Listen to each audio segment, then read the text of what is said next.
asked you guys to provide me your hottest 2025 music takes, and well, let's find out what they were in this video. I'm going to run through them all, I'm going to talk them through and give you guys my thoughts, my perspective on these takes. Hopefully you enjoy this, and yeah, let me know your thoughts on these takes in the comments. We've got some Rosalia, some Jane Remover, Quadeca, and plenty more to come, so make sure you're sticking around to find out the hottest takes of the year in music. Let's go. This is my tweet here, and I'm going to run you down the replies, so let's have a look. We've got Luminescent Creatures is better than Windswept Aiden. Okay. It's a more consistent album, largely due to fewer interludes affecting the flow of the record, but I also love the way it expands on both her stripped back early sound and fuller newer one she established on Windswept Aiden. Yeah, I mean, I was probably one of the bigger kind of voices when it came to being disappointed about that album, to be honest with you, because I love Ichiko Aoba. Ichiko Aoba, one of my favourite modern artists. Seen her live, she is glorious. She is a stunning, beautiful singer. It is just the most peaceful music you'll ever lay your ears on. And yeah, I thought Luminescent Creatures didn't do what Jamobo is saying. Shout out to Jamobo, by the way. I've been, talking with this guy for a while about music. And yeah, I don't know, man. I thought it kind of did the opposite. I thought it was a bit of a step back. It was like, we've heard this before. We've heard it done elsewhere on other albums, and I would say it's done better on nearly all of her other albums. So yeah, I'm surprised at that take, but fair enough. I can't say I agree, but it was still good, and Ichiko doesn't really drop any duds. It was just like, compared to a discography, it was just like kind of like middle in the pack compared to being near the top. But that's where I stand on that one. Mark Rondon, Spectrum Pulse, come on, man. Mark Rondon is a legend of the game. I mean, take your pick. That's such a Mark way to start to be. Take your pick. Between R&B soul was the only genre that had quality this year in the mainstream, and 2025 was a bad year for the charts, but the gulf in quality between it and 2024 is smaller than many think, because a lot of pop fans don't follow or understand R&B. That's an interesting take. I like this. You always get interesting perspectives from the man himself, Yeah, I mean, there was that good song from Leon Thomas, wasn't there? Mutt. I like that song. Trying to think of other tracks that have been in the mainstream in the R&B soul world. I guess Raven Lenae broke through big this year. You could probably throw Olivia Dean in the soul category, actually. She's kind of really trying to pull from kind of 60s, 70s era. I see where he's coming from. The bit I don't agree, though, with is the gap between 2025 and 2024 is smaller than many people think. I don't know, man. 2024 are just some bangers. Like, even like the lower tier hits that weren't necessarily like top 10 were like really good last year. It was just such a strong year for pop music. There was always weak stuff. There was a lot of filler stuff that just didn't really stick the landing. But I don't know. Yeah, I think 2024 was definitely better than 2025.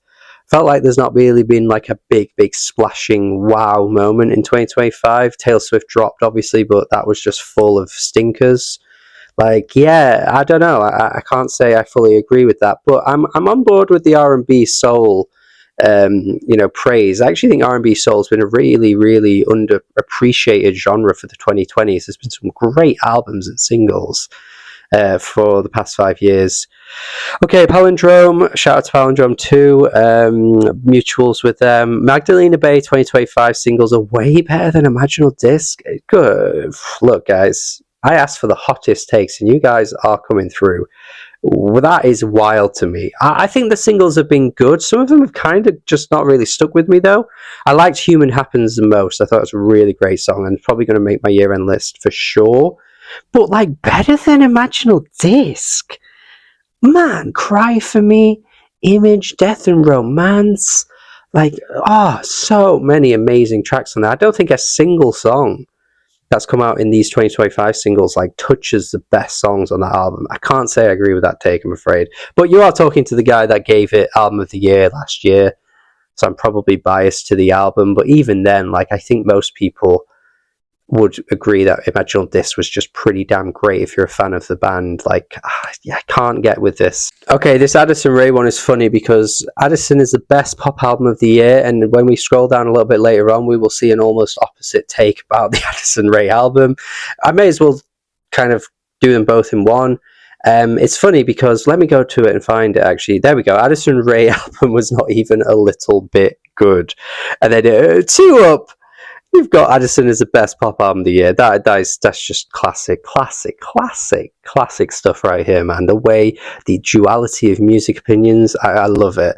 Hilariously, I'm sitting on the fence, as they say, or I'm being a centrist, as they say, because I just think in this case the truth is in the middle. It's not nowhere near the best pop album of the year, but it's also definitely at least a little bit good. Like, can I say that? Am I allowed to? I gave it a kind of lukewarm 6 out of 10 review. Obviously that means good. I always say 6 is good for me. Anything above a 6 I endorse, I think is decent or at least good.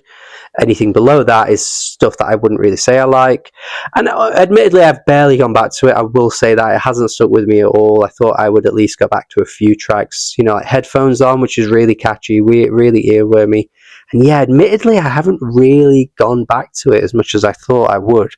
I wasn't going to go back to the whole album often, but I thought I'd at least go back to some of the better tracks on there, and I just haven't. So, yeah, it's kind of not something that I'm absolutely, you know, passionate to defend, but I don't think it's the best of the year, and I don't think it's bad. Like, I thought it was pretty good. I was surprised at Fantano's review. I think he gave it a 4 out of 10. That seemed really harsh. I could see what she was trying to do with some of the tracks. It just felt a little, like, very clearly influenced by other artists, you know what I mean? Like, the influences were way too obvious for me to feel like she stands on her own 2 feet. Similar to maybe Tate McRae, I do think Addison is better than Tate McRae, but kind of similar levels for me, where like they're just so clearly pulling from a certain era, a certain style, that I'm just not really finding that much originality with. But yeah, you know, I think it's been an interesting, you know, kind of like way to see people's takes on it, because she's kind of broke through, but at the same time she hasn't really like had a massive splash hit. So I feel like they were expecting her to be bigger than she's ended up being, but I still think she's got something in her. Like, I think the next album could be better and she could fine tune some things. Pirouette is very boring.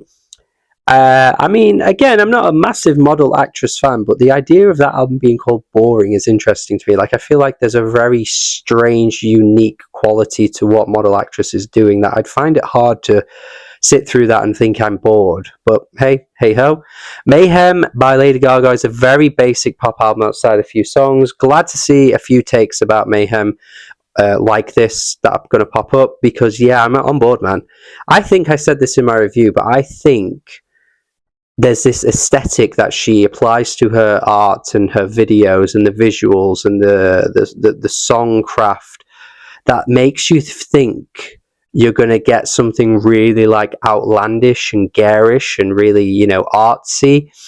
And then when you dig deeper, her songs are really, more often than not, really basic. Like, there's a few outliers that are really kind of weird and zany, like Judas or Abracadabra is a good example of that too. But then when you dig deeper, you read the lyrics, they're really basic. A lot of the tracks have really similar structures. She kind of like does the same rinse and repeat formula for each song. Like, the way that they're structured on almost every song on Mayhem is like identical. I just got so bored by it. And the actual like music and the sound of it all just feels really just so-so to me. I'm kind of just not really on board with it. So yeah, I'm glad to see a bit of pushback against that album, because I just think it's not that great at all. Vega Genesis 3 album of the year. One day I will listen to Vega Genesis 3 for you, Nick, but at the moment I still haven't heard that. McKinley Dixon, you're speaking facts right here, Game Junkyard. McKinley Dixon already has a better discography than 95% of rappers. Yes. Well, okay. I'm gonna qualify this actually and say I'm not sure if that's true because I don't know the statistic of rappers and where McKinley Dixon falls. It's very hard to say, okay? But I think this decade he's a top 3 rapper. I really do. I think he's had a great run. I think he's up there with the very best at the moment. So I'm on board with that. He's probably in this decade better than like 95% of rappers. I would say that, because to be in the top 3, you're really high up in the percentage, right? But, you know, looking through history, it's hard to really quantify where you rank him, to be honest. Like, is he at the level where you can truly say he's top 50 all time? Honestly, I wouldn't be mad at that, you know. I wouldn't be mad at that. I think I could sneak him in my top 50 all time. I think he's that good already. I think his heart, his passion, the way he writes lyrics, the structure of the tracks, the instrumentation, the production, like everything's just really top tier. So I'm not mad at that at all. I think he is very good. Yeah, another Gaga take, which I do agree with, kind of on the opposite end of the scale, though, talking about cultural relevance, even though it has done well, to be fair to Gaga. You know, she's really far into her career and she's still very relevant. So you got to hand it to her in that sense. But she should have released it 7 or 8 years ago and it would have had more cultural relevance. Yeah, I think that's the thing. And another thing as well, it feels like she is trying to go backwards with her sound and just kind of meet her fans in the middle and just give us stuff we've heard before. Like, so many of the tracks sounded like they were kind of trying to be the Fame Monster again, trying to be Born This Way again. Like, this was a long time ago. It feels a little people pleasy to kind of give fans songs like that. Like, you know, Abracadabra is basically just like a B-Tech version of Bad Romance and Judas. You know, like, those two songs already did that. And it feels like she's just doing that again to please that fan base, because, let's be real, like, her quality hasn't been all there for a while when it comes to album output. Like, Joanne was really mediocre. She didn't quite get the response she wanted for Chromatica as well, which I actually thought wasn't a bad album, to be fair. So yeah, I think it was just her way of kind of going, you know what, let's just give you guys what you want. And the core fan base is probably the people that love it the most, so it makes sense. OK Lou. Just OK Lou. And here we go. You haven't given me a take, but let me give you a take right now. I think Galore is better than Joke Enough. There you go. That's my hot take. And I don't understand why nobody else seems to think that. So there you go. Giving you a hot take there, guys. I think music popularity swings like a pendulum, and R&B will soon be the most popular genre once again in a couple of years. Shout out Rena too, another mutual, really cool. Occasionally chat to her. Yeah, that's an interesting take. And another R&B pro take. We've seen it from Mark. We're seeing it from Rena now. And it's interesting because it's like, it's always hard to tell where music's going to go. And I've probably made a bunch of predictions that haven't lived up. And it's really hard to get it right. It's really hard to know where things are going with popular music. But I don't know. Like, who's going to be the one pushing it? Who's the artist that's got enough eyes on them to be the one that kind of what's the word? Like, accelerates a trend? And it's difficult to know, because obviously Justin Bieber had a more of R&B sound to his album this year, and Dijon and McGee were really big on that album and really clearly had a massive influence on the sound. But yeah, is that going to be enough to kind of push more people to go in that direction? I'm not sure. We shall see. I'd love to see this be the case, though, because I would like to see more R&B kind of at its best again, because I think the 2010s, I think it was really a low peak for its genre. I'd like to see us get back to a level where it's more interesting. Okay, Vanishing Horizons Scraper is the most uninteresting alternative album that went mainstream in recent time. Oh, one of the most, yeah. I hate to say it, man, but I'm struggling a little bit with Quedeca. I thought the album was good. I did give it a generally positive reception, but I still feel like I don't see what's so special about what he's doing. You know, I struggle massively. Like, it doesn't move me at all. And I think the sound that he's going for is good, but it feels like so classically style over substance. Like, I feel like listening to the music, I'm like being swept away by how grandiose and epic it all feels. And then when I listen to his lyrics, or I listen to his voice, or everything else about it just feels like that's kind of its appeal, and I'm not getting anything else out of it, really. little bit like a Denis Villeneuve film. That is not going to go down well with film nerds, but I watch some of his films sometimes, and I'm like, there's just not a lot going on here, is there? And that's kind of how I feel about Quadeca, man. It's just like it's just it's just not moving me. You know, it's not moving me. We're at the Rosalia takes that I already mentioned, so let's get through this. I appreciate the range of genres and sounds that Rosalia tries every record, but El Malkier is the only success. Looks is mostly boring and often self-indulgent, and it further cements Rosalia as one of the most, if not the most overrated artists working today. That's crazy, man. You guys came through with hot takes. I can't get with it, man. I think it's her best album. I don't know, man. I get the self-indulgent thing. It probably is to a degree. You can clearly see that the maximalist sound, I guess going back to Quadeca in a way, like the way it kind of feels grandiose at times, it does feel like it's trying to tug on the heartstrings with the sound, but I think it's just done really well. Yeah, I'm so sorry, but I can't get with it. And to be fair to her as well, like that range you're talking about in the first part, it's impressive. And unless you think she doesn't do everything well, that's fine. But I think she's done most of the things she's tried really well. And I think you kind of have to hand it to her. But most overrated artists working today, I mean, is it Rosalia? Who could fill that spot? Who could take that crown? I mean, the tides have turned against Drake, but I probably would have said Drake before last year, to be fair. I think that would have been a really good answer for that, to be honest. But now, is that the answer? Probably not. There's surely more, right? I mean, looking at Justin Bieber, how he's just maintained such a high level of chart success while dropping such mediocre music, or sometimes even bad music, and tops the charts all the time. Like, he feels like he deserves that crown more than her. But again, I know he gets a lot of backlash from music nerds and general people who don't like follow his stuff. So I don't know. It's hard to quantify that.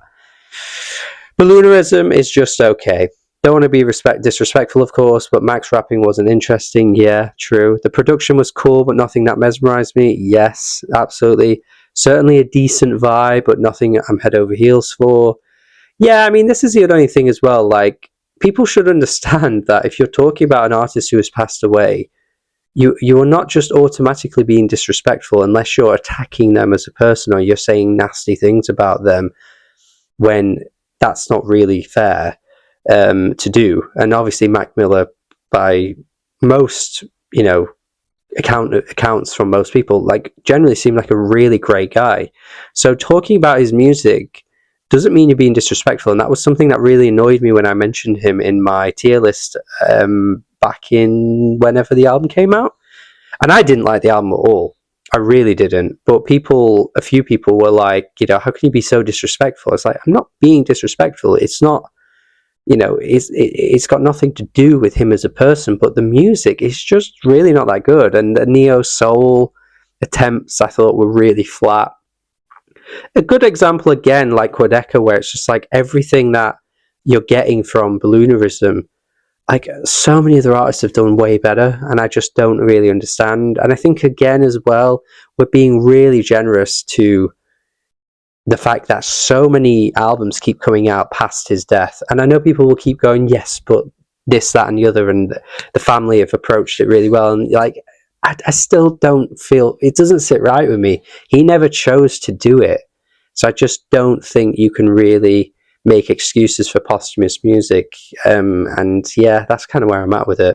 Another Balloonerism take, I'm not going to go over it again. Sabrina Carpenter makes much less interesting music than Tate McRae or even Addison Rae. That's kind of funny because I've just been talking about both Tate McRae and Addison Rae. And I've been very critical of Sabrina. I did not like her album this year at all. I still feel like Short and Sweet wasn't that great. It had a few good songs on it for sure, but I'm not a massive fan of that. So yeah, even as somebody that is quite middling towards her, I still don't know if I fully agree. Like, especially with Tate McRae, Tate McRae just feels super derivative to me. I just don't get any originality from her at all. Even the songs that I think are decent sound like other songs. Like Sports Car, I will admit, did grow on me. It's a bit of a banger, I'll give it that. It's a bit of a bop. But it sounds like Buttons by the Pussycat Dolls. Like, Greedy is basically just like another version of a Nelly Furtado song. Like, all of the songs that I kind of think this is okay still sounds like somebody from the 2000s. So, yeah, I don't know if I can get with that. I at least think Sabrina has a bit more personality and tries to bring something a little bit unique to the table with her, her approach to writing and lyricism. I don't think it always lands. I think some of her jokes and humor are pretty bad, actually, but she still brings more to the table than Tate McRae. Addison Rae, I mean, one album so far, I feel like we can't really be doing that yet. So let's give Addison a bit more time and we'll see. Looks was very disappointing. I can't do it. I can't do it. Oh my, I can't sit through that. I can't do it. Miley Cyrus's Something Beautiful going completely under the radar for most people is the biggest injustice in mainstream music this year, especially the deluxe tracks. Yes, I did a video on this. You can probably find it on the channel if you look through my shorts or you search up Miley Cyrus with my name. Find it. I said the same thing about 2 months ago, I think it was. I don't get it. I really don't get it. I get the fact that it's not like accessible in the way that Flowers is, or, all of her biggest pop hits. I get that. But even like amongst her fan base, there's not been a huge amount of noise for it. I just don't know what they wanted. Like, it's really well produced, it's really well sung, her vocals are better than they've ever been. Like, the tracks just have way more going for them. There's just a lot more bite, there's a lot more energy, the production's stronger, everything about it I just think is so much better. So it is a big injustice. I do think I agree. Forever How Long is BCNL's best album. I can't get behind that either. I think it's their worst album, so let's just move on. This year has been the best year for music in a very long time. So many artists I like have released their best works, and it makes me super happy to see. But I've seen a lot of people saying this year was mid, which I don't understand. Yeah, I think most years aren't mid. I think most years are at least good. I think more often than not, really great music, if you dig deep enough, will come out. It can ebb and flow. Like, I think 2021 was a weaker year by comparison. I think that was the weakest year of the decade, and I didn't feel I was as passionate about as many albums as I normally am. I still put that down to the post-COVID sort of blues, though. I just don't think it's a coincidence that the year after COVID really, really hit, we had quite a weaker year for music, for various reasons, I'm sure. But yeah, I still think, has it been the best year in a very long time? I don't know. I think last year was really good. I really liked 2022. Thought it was a really strong year. 2020 was really strong too. So yeah, I'm glad to see some praise for this year, but I don't know if I'd go as far as saying it's like the best we've seen in a long time. Okay, now a couple of more takes from the Twitter sphere, and then I'm going to go to my YouTube page and respond to some of the hot takes that popped up on there too. We've got Revenge Seekers by Jane Removers. Genuinely just awful. A headache-inducing, self-indulgent, unpleasant mix of several genres that don't go well together and ends up just sounding like shit. It feels like it's more concerned with how much you can shove to you than on being cohesive. I don't think it's terrible as much as this person is saying it is. I actually thought there were some good things about it, but I didn't like it overall. But yeah, I kind of get what they mean. I get what they mean. It does feel like it's trying to just throw things at you, and it doesn't really have a particularly cohesive sound. I also thought Jane Remover's attempts at rapping in places were just really odd and not right at all. Some of the kind of swag, it felt like she was trying to incorporate an element of swag, and it just felt really forced. If you're going to be cool, you've got to be effortless with it, and I just don't think there was much effortlessness with the album. Everything just felt like taking everything to a higher level just to kind of do it and just be really extreme and over the top, and everything just really fell flat for me. So yeah, I wasn't onto it at all. I wasn't on board with it. So yeah, I kind of get the point there. Oh, I'm just don't make me read more Rosalia ones. Disney orchestrated Bjork for a Spanish colonizer princess. Alright, in fairness, that's a crazy sentence, man. Crazy sentence, to be fair. I'm sick of like the Bjork comparison though. Only 2 tracks I think I was like, okay, well, the one with Bjork on it, but also Divinize, the ending felt very Bjork. Everything else was just like classic Spanish sounding music to me. I don't think she was attempting to be Bjork or anything other than herself, so don't really get that. Getting Killed by Geese is like 30 light years behind Cameron Winter's solo album. Not personally for me. I think the Cameron Winter solo album, I didn't actually even like it, to be honest. So I think Getting Killed is better than that. And not really a hot take, but Twigs is Artist of the Year. Oh, really? With your FK Twigs profile picture? I wouldn't have guessed that. And Nina Giraci has Best Breakout Album. To be fair, that I've actually been going back to that album recently. It's grown on me loads. So I am not surprised at that being said there. So yeah, I'm on board with that. iPod Touch is so good. I missed how good that song was when it came out. That is a great song. Okay, these are the takes that I got from YouTube now. And rap music disappearing from the top 40 is kind of good for rap, actually, ? Don't get me wrong, it's been great seeing so many hip-hop artists get mainstream success throughout the years, but there are many others who haven't don't have to be relevant all the time to prove that they still make wonderful art on a stable basis. You know, we've had Clips, Little Sims, Jid, Danny Brown, The Alchemist run, The Mass Appeal run, Mac Miller's posthumous record. Personally, I think rap is at its best when it serves as a safe space for artists to unleash their thoughts and or their creativity as freely as they'd like to, as long as you enjoy the end product. Success metrics don't really matter anymore. And yeah, I mean, I'm on board generally with this, but I do think it's probably a little bit of a concern that rap is really starting to tumble down the charts. You know, even if a lot of it has been pretty terrible for a few years, actually. Like, since 2023, we've been having this conversation. People have such short-term memories, but people were talking about Utopia as if it saved the mainstream and stuff like that. Like, it was a really dead year in 2023.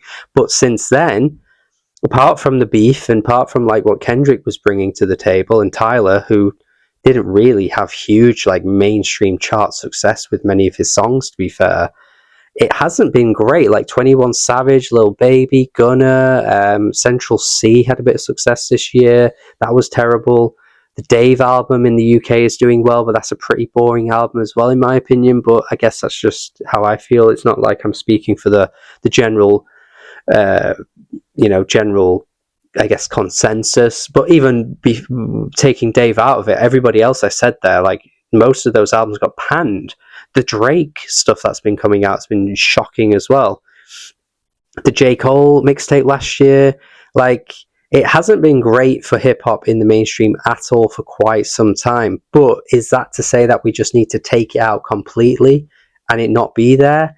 That doesn't seem like a great thing to me. However, the best stuff has been coming out in the sort of underground anyway. Like I already mentioned, McKinley Dixon, who's never going to make it on the charts, obviously, but is still one of the best out there right now. So it's one of those, it's tricky. It's like, you acknowledge that actually the best stuff isn't necessarily hitting the charts, but simultaneously you want there to still be like a space for the mainstream. You don't want it to just be gone. And like, where's the best stuff going to go? Like, are we just past that point now? I don't know. Is it going to be like rock, where actually rock music is still amazing, but in terms of the charts, it's basically rock is dead? Are we going to see that? That seems like a shame, because again, I would like to see more rock on the charts, just in the same way I'm saying about hip hop here. So it's tricky, really. I don't know. It probably doesn't mean anything's detrimental, but What happens if record labels start pushing other genres forward and they put less money into, you know, JID or Clips or Little Sims? Like, what are we going to do then? These artists then suddenly get pushed to the back of the queue. Are they going to suffer? Like, you've got to be kind of careful. Like, where do we go here? I don't know. Is AI going to cause any problems for hip hop? Who knows? I don't know. We shall see. But I'm sort of waiting to see what happens and where we go before I make a definitive statement on it. Because, like I say, sure, we can still see great music, but I don't know. Still a little concerned. I should have known David was going to come through with this. Carti album, good actually. Yeah, still not for me. Still not good at all. It feels like brain rot, to be honest with you. I feel like it hits a certain point where I'm just like really tired of what's going on. I'll just move on. I've spoken a lot about that album, and I know for a fact that, yeah, my take is not going to go down too well with people that love Carti anymore. So, yeah. Oh, let's skip to this one, actually, because we were just talking about hip-hop. JID dropped a dud. The EP dropped also didn't hit either. That's the other thing for me as well. A lot of the names that get branded in this kind, and it's not just this comment here, I'm not just calling out, you know, one person, Pierre Francis. It's a lot of people that are like, oh yeah, but actually hip hop's thriving because you got JID, and it's like,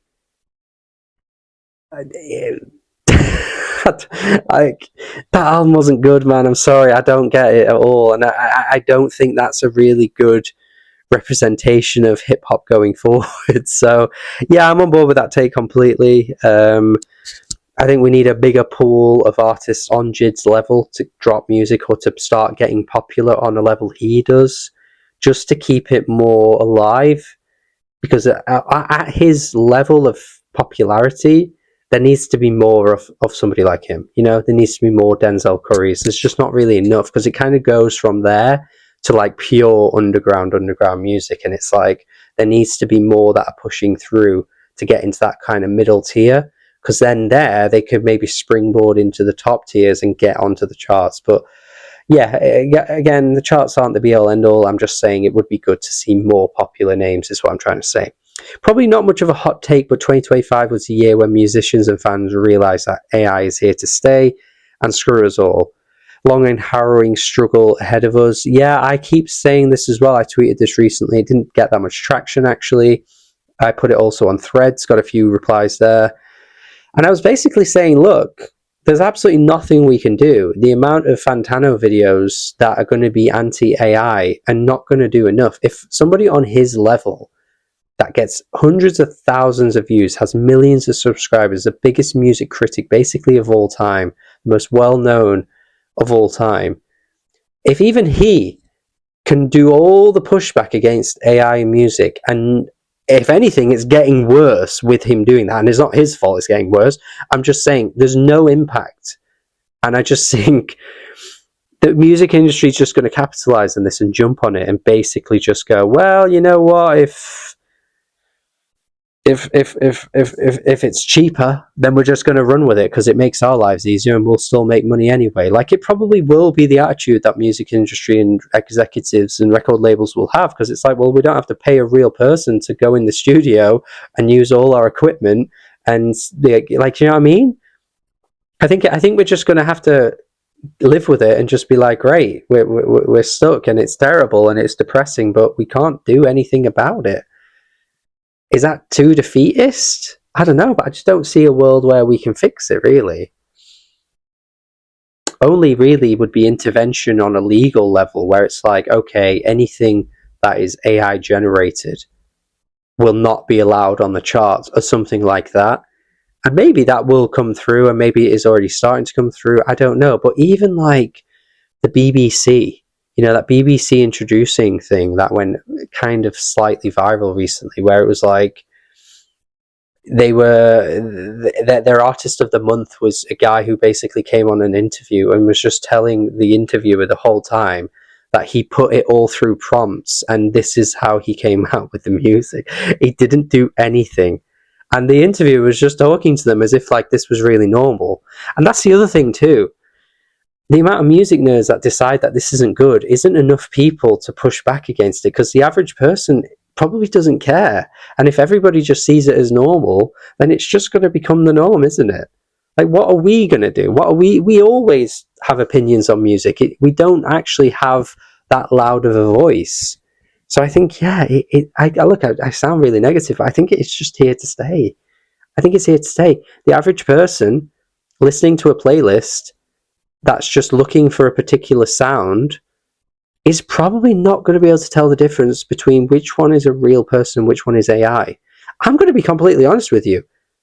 Do you think you could do it? If you had a Russian roulette playlist and you had one song that was AI and 6 other songs or whatever, however many, that were real, and it was all a very similar genre, do you genuinely think you could pick that out? Because at the moment, we're seeing that it's getting much more and more better. It's getting more and more technically advanced.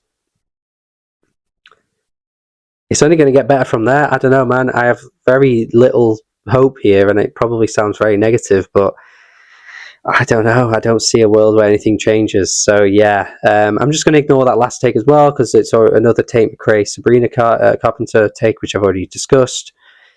Interesting how that's popped up twice, though. Maybe that's starting to become more common than I think. I thought Tate McRae wasn't that big, but well, she's big, but I don't think she was as big as Sabrina for people to be saying this. So that's interesting. But yeah, let's move on. That is all the takes. I'm going to end on that really negative one about AI. Thank you, as always, for watching. Hopefully you've enjoyed this video. Hopefully you've enjoyed all of my opinions. Do you agree? Do you disagree with anything I've said? Do you agree with any of the takes that have come up? Do you disagree vehemently with anything that's come up too? Let me know. This was a very new and different video that I've not done before on this channel, but I thought it was something cool and unique to have to kind of wrap up the year in music and yeah, see what people were thinking, see what people were feeling, see what people were saying. So thank you as always. Let me know your thoughts in the comments. Do subscribe as well for more videos like this coming up. We are at that point of the year where all year endless stuff is on its way. Have a good day and goodbye.